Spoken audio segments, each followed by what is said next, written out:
Hello, welcome to my studio. It's kind of funny even how I live now, but I'm not talking about me, and I do not make a super great presentation to get you eye vision. I'm doing this presentation because that's a very valuable information that I'm willing and I want to share because I want to help parents because I care about those children and I've progressed with my child very much. Um, you always have to remember I'm targeting right now the hardest level possible, which is severely autistic children. This is my case. This is where there's a lot of components come in. And I'm not dealing with somebody else's child at this point, and I don't even know how old is your child, the gender, meltdowns, reasons. I don't know that. I'm just saying generally information that could be helpful for you. And you can take some of these things that more likely work even. They will, because they're not just, coming from the book.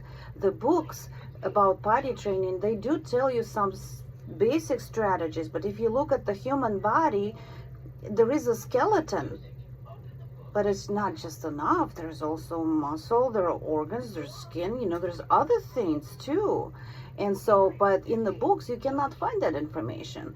So that's why I always say that something that works for me, something that works for another person may not work for you. I'm just, taking that version and I'm modifying that. And I'm a big ABA fan because I've seen that work, but it also has to be customized and it has to be modified because everybody's different. We all have different challenges. And let me list some of the things that my child is impaired with. I mean, he was totally nonverbal. He had aggressive behaviors where he would hit himself and hit others.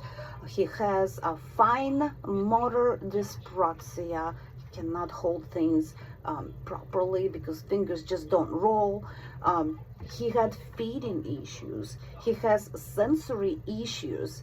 And I don't know if I mentioned oral sensory.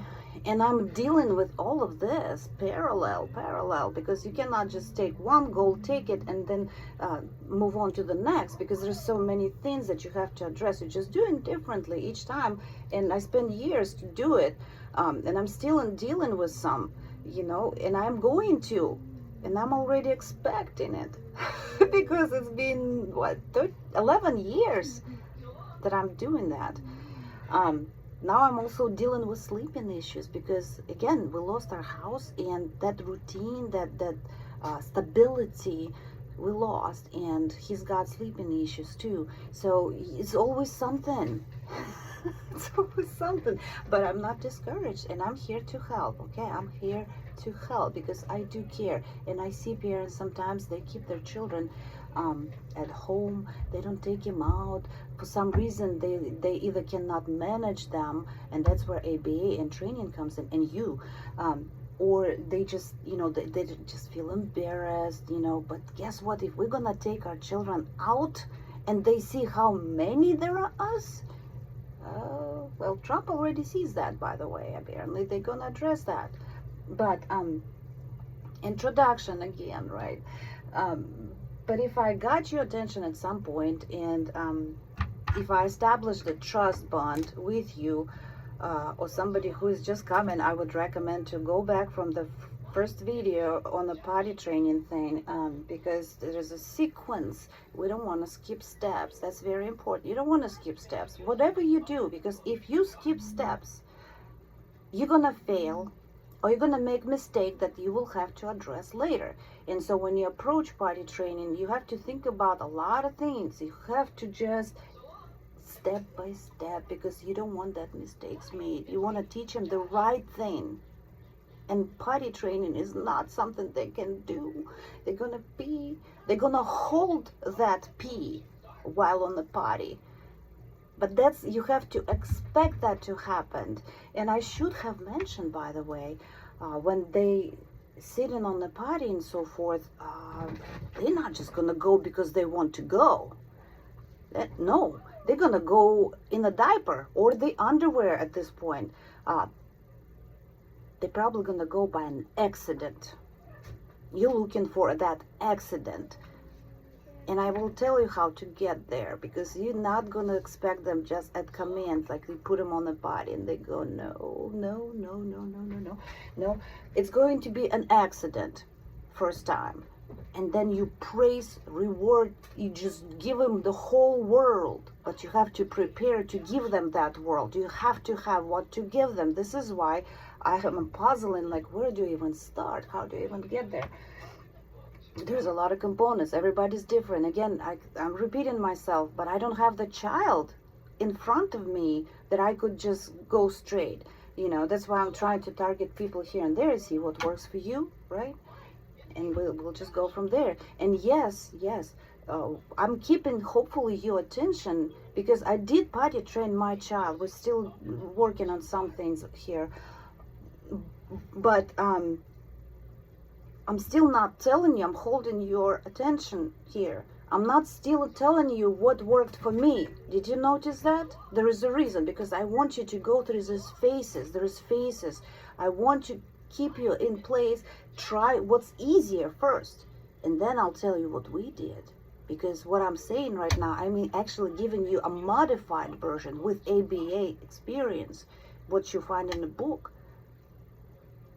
I'm taking that skeleton and I put stuff on that skeleton, you know, and then you try that first, and that may just work. I had severe child, and I still do, and that did not, well, some of the things worked, but I had to go to an extreme with that to get there.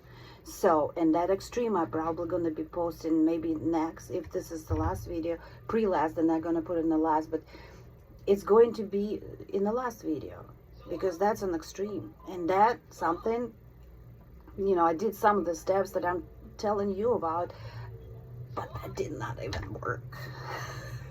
So I hope you don't find me like crazy. I was on a mission, and the mission is accomplished. That's the key. So in my previous videos, I was talking about the prelude, right? The prelude, how to get there. And I'm gonna be looking at my notes now. Yeah, I got prepared, by the way, you know, my best. But we you know, the reason I'm saying prelude is because you have to be prepared. You have to get that luggage packed and put it in the trunk before you take off. You have to be ready. And that prelude, we also have some things that are positive here. What are we setting up? Remember I told you about that triangle that ABA uses, that triangle where you have variables and non-variables. And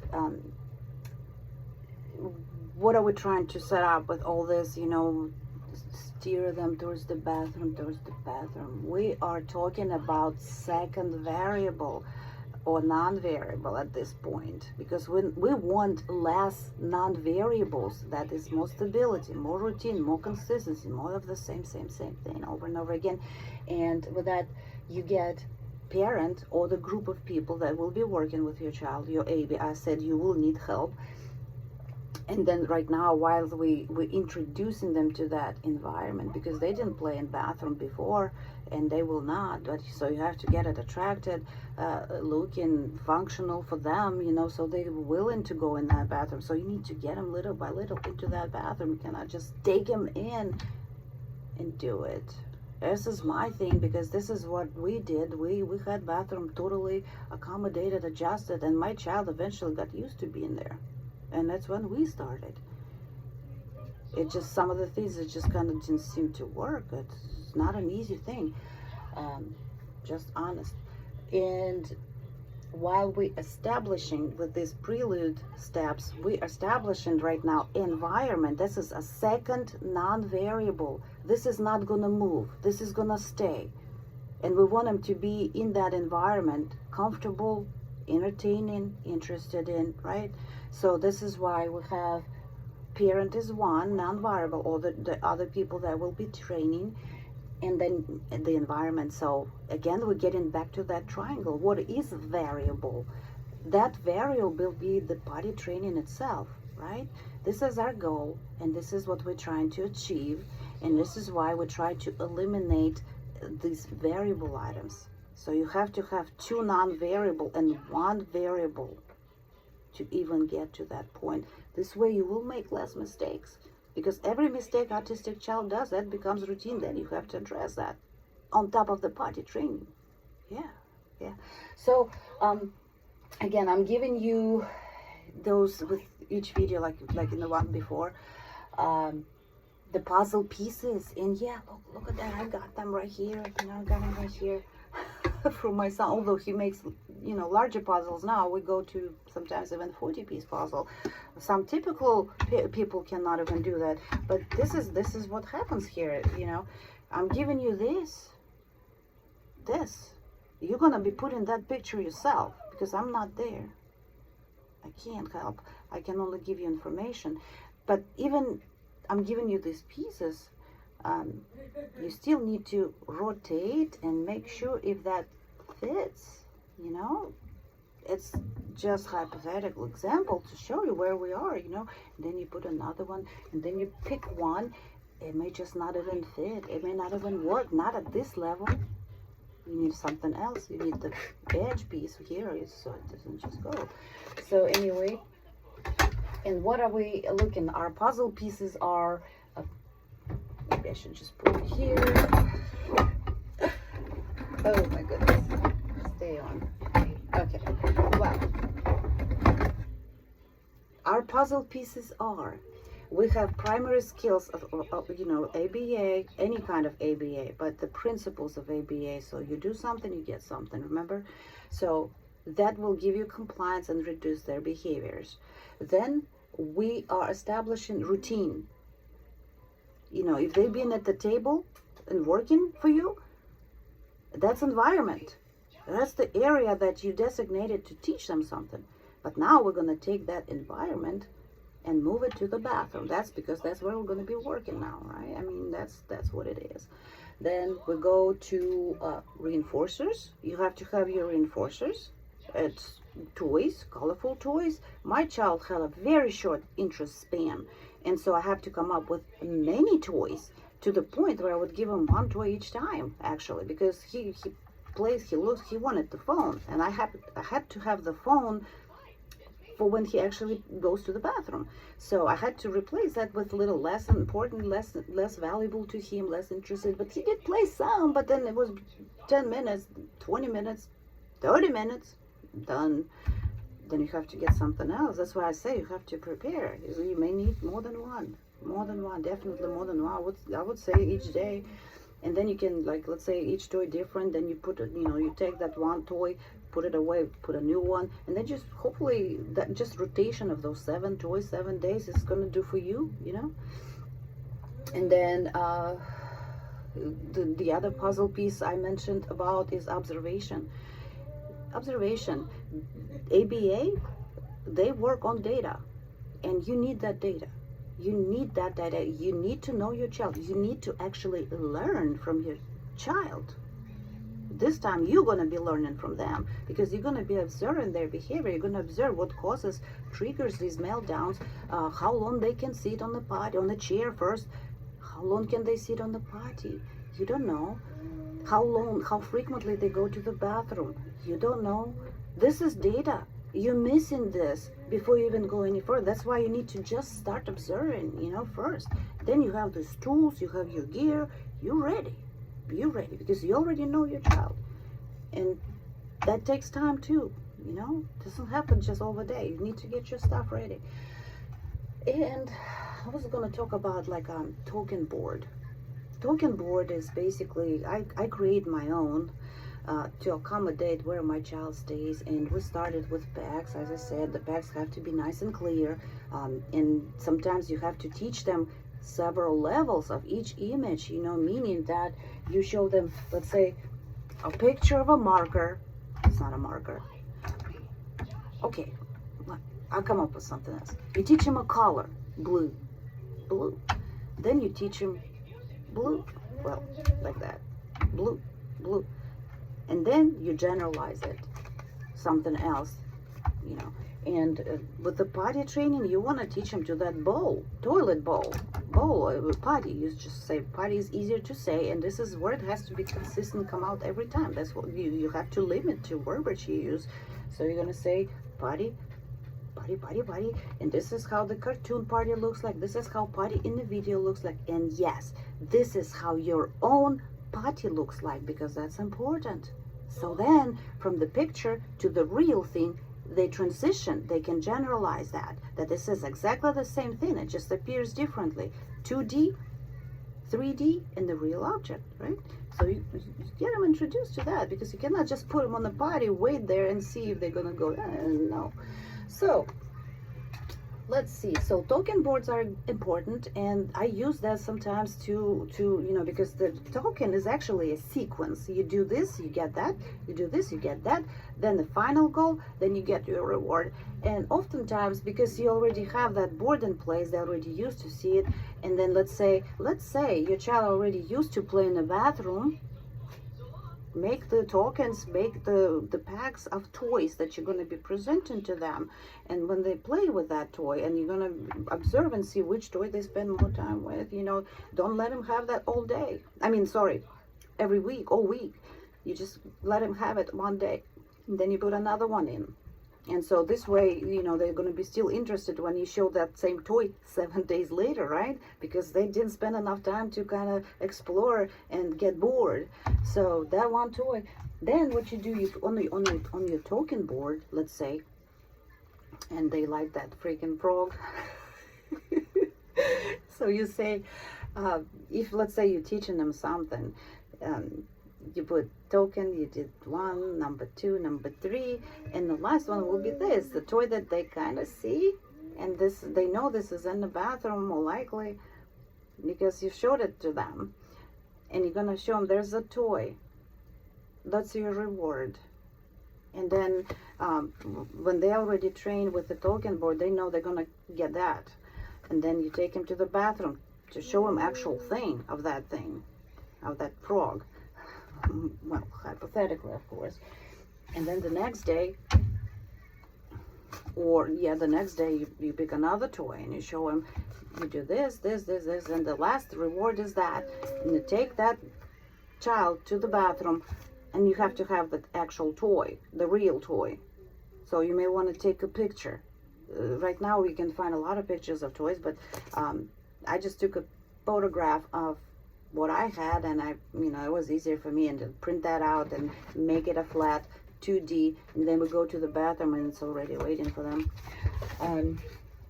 So that's why the token board is basically a schedule. It's a routine too.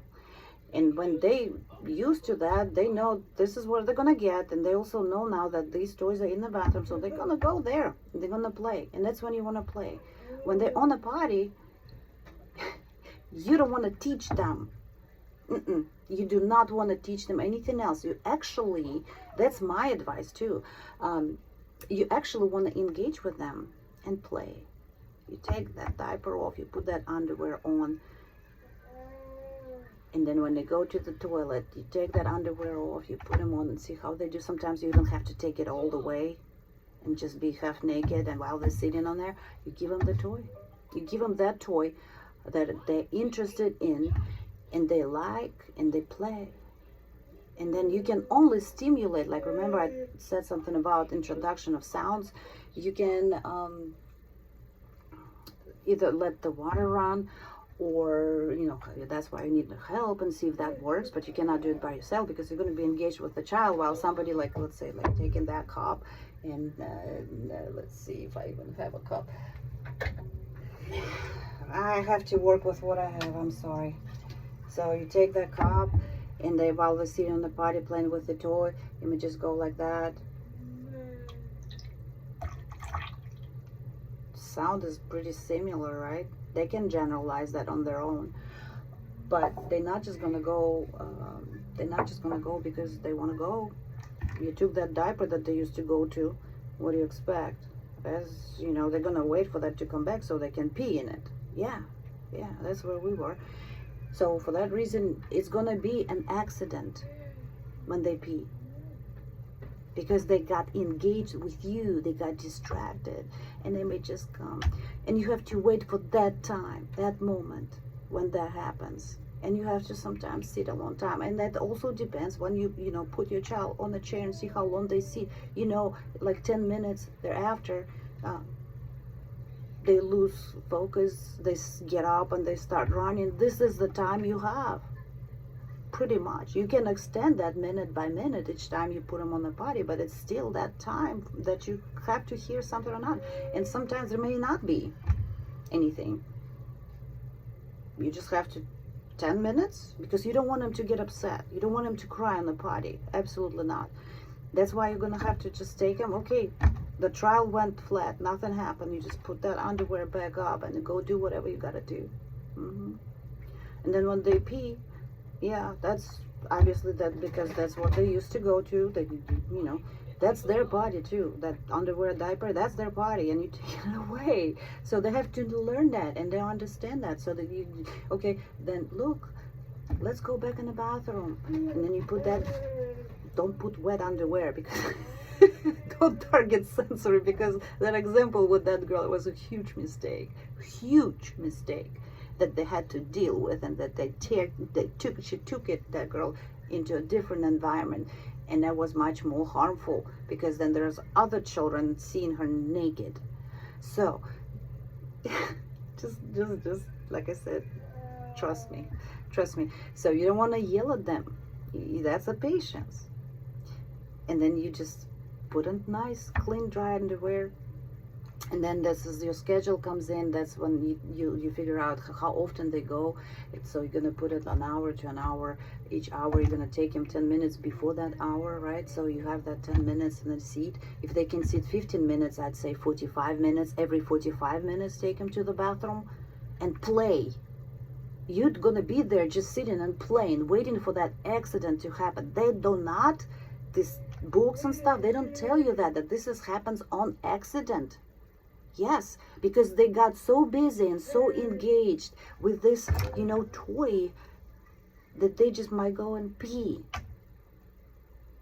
So you're looking for accident, not something they just go because they're sitting on a potty. Yes.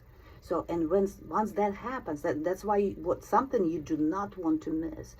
If they go with, that sound stimulation on the background, right, that may be helpful to some, then you just acknowledge that, and not so much, oh my God, depends how you acknowledge that also, because your child will know. If you just, hey, they just got scared, they don't know what they've done, you don't want to do that.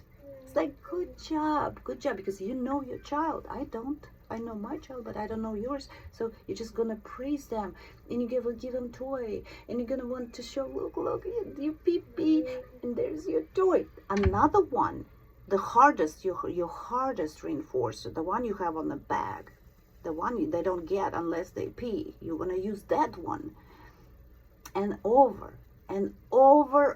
again. But the first time is the hardest time. This is just like everything else. I'm giving you these puzzle pieces. You just have to kind of rotate them and see what works for you. But once they go pee by accident, you actually want to do everything you can, like this is it. But now we need to use to this happening. That accident must happen, and you just keep doing that again. And there are going to be mistrials where they, you put underwear on and they pee right on it. I don't think that if you just put them back on the potty right after it, I don't think it may work, because they already did what they were supposed to do. So you just have to start new. Instead of just, look, you pee in underwear and it's wet now, you go back on the potty again. No, not with these children. No, just ignore it. Don't look at it. Just put in your underwear and try again. And then use the talking board and bring them back in the bathroom, sit them comfortably, play with them, and wait for that accident to happen. This is the only way. Yeah. And then once they get used to that accident, this is what you want. Yeah, don't scream at them, don't yell at them.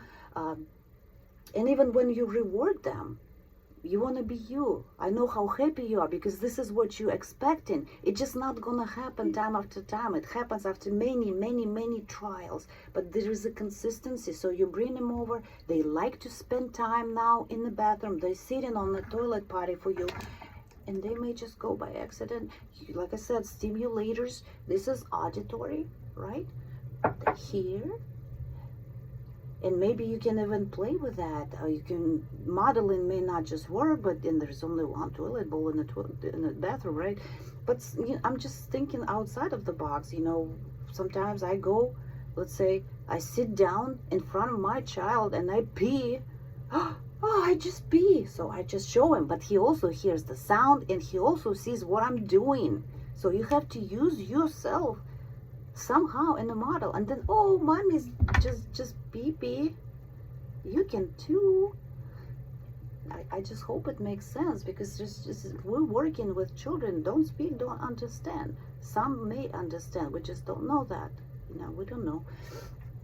And that's why, again, when you're going to be making a schedule, that schedule is for both of you, right? Because now that you establish that your child goes every once an hour, you're gonna take him to that bathroom a little bit before that 1 hour. You're gonna, like, maybe after 50 minutes, right? If he can sit 10 minutes on that potty, then you extend, increase, and get him engaged. They're busy and they already used to that environment, so they're not gonna try to run.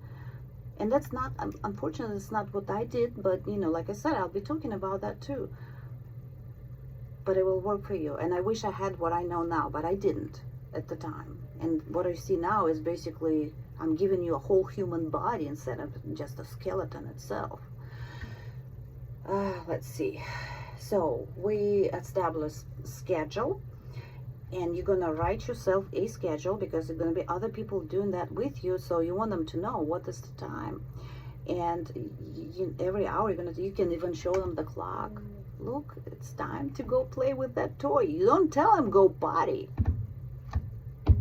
You're going to see that toy in the bathroom and you put him on the top and you wait while they play. Get engaged, get him distracted so they go pee, because we're looking for that accident. And let's see what else.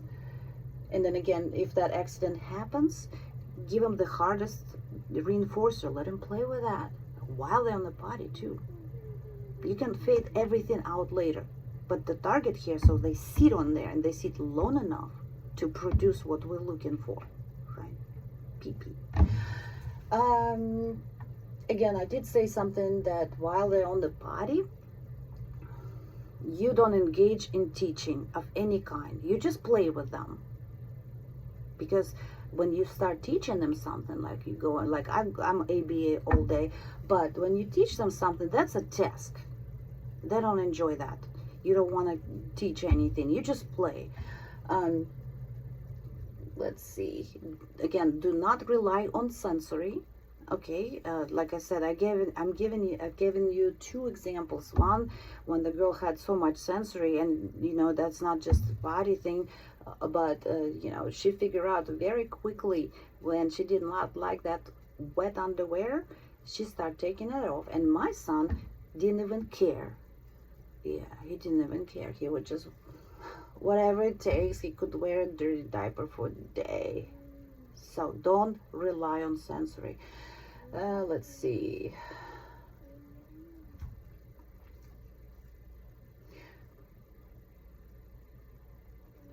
Okay, so I guess I just mentioned some of the ideas. I guess I could be missing something again.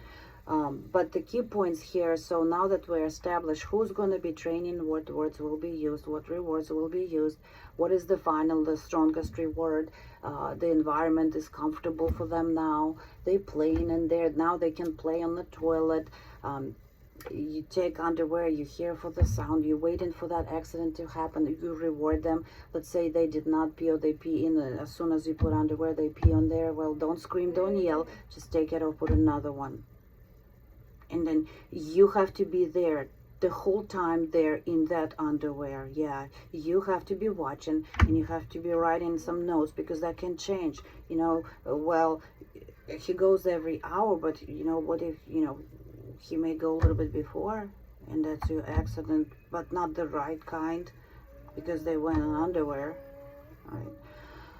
So patience and presence of both of you. And then, you know, if you already knew, for example, like there's some little details now, like if you already knew you took him a little too late, they pee and the time is, let's say, 10 o'clock, and they pee like 9:45, let's say, you still want to take him in that bathroom, I would say, because that you establish a timely routine, and this is, we're working with biology here.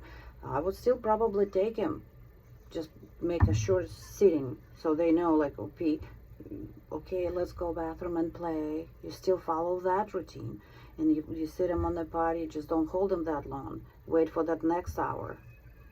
I guess, I mean, that's what I would just recommend, just that. And then just same consistency, and then maybe they will get trained to go every hour. And that's something you also have to establish by doing this more and more, the trials. You have to bring them to that bathroom every hour. If they pee, yeah, they pee before you had to take them, still take them. Just play with them. Then put them back underwear, new one, go back.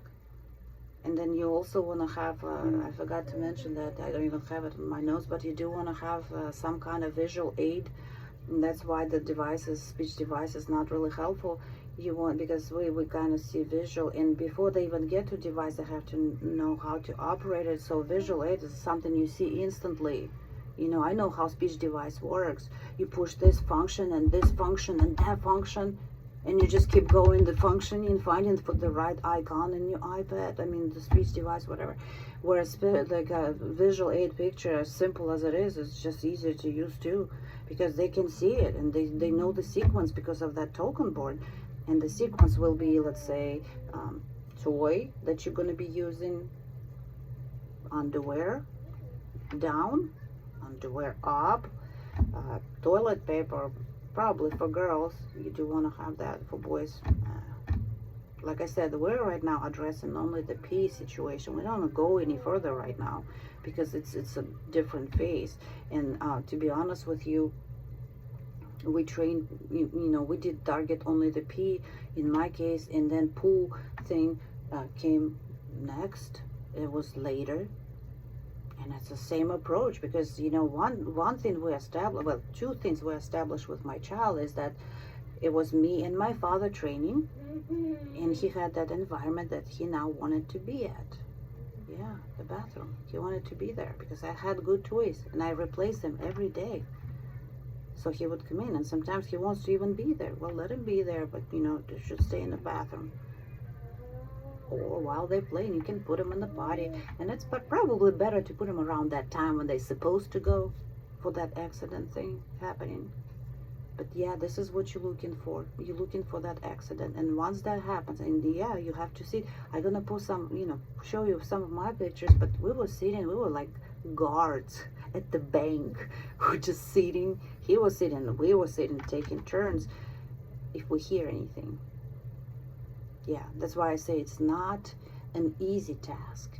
And yes, you need to have your child. And I just look at my pictures because that's going to be possibly my last video when I show what we had to come up with in our case. We start training in August, and he was out of school too. So when, you know, that's the time you have. And then if you have them in school, guess what's going to happen? A whole year. You're going to lose the whole, from summer to summer, you're going to lose this whole year. And when they grow older, it's harder. So you may want to consider, even until they potty train, they're not coming back to school. Because you can do homeschooling like I do, and I've been doing this for other reasons too. But, you know, you're going to lose the whole year for waiting for another summer. So if you're consistent, if you're taking slow steps, we're right now in April, so you can do just observation right now, do some trials right now, see how they go, how they behave, what are their patterns, how pee often, how they pee, you know, there's a lot of things before you even get there. So again, I think I'm finished talking. I think it's a little less than the one before, but looking at things and keep trying now. Collect information, collect data, because this is your tools. These children, they don't tell you. You have to know that. And how do you know? Observing, taking information down. So I hope that helps, and I think I'm finished for that session. Hopefully, maybe tomorrow, last video, and I'll just finally tell you what worked for me, because what I'm saying right now, did not really work for me, even though we established the environment and the same parenting training, like my father and I, we established these two non-variables, and we still couldn't do, because I didn't have what I'm giving you. I didn't have some of that information. I was missing puzzles, so we never could get that picture with just books and what I was told by BCBAs. There was still missing pieces in my picture, and that's what I had to finish the puzzle myself. But I'll talk about this maybe tomorrow. Okay, bye. Thank you for listening.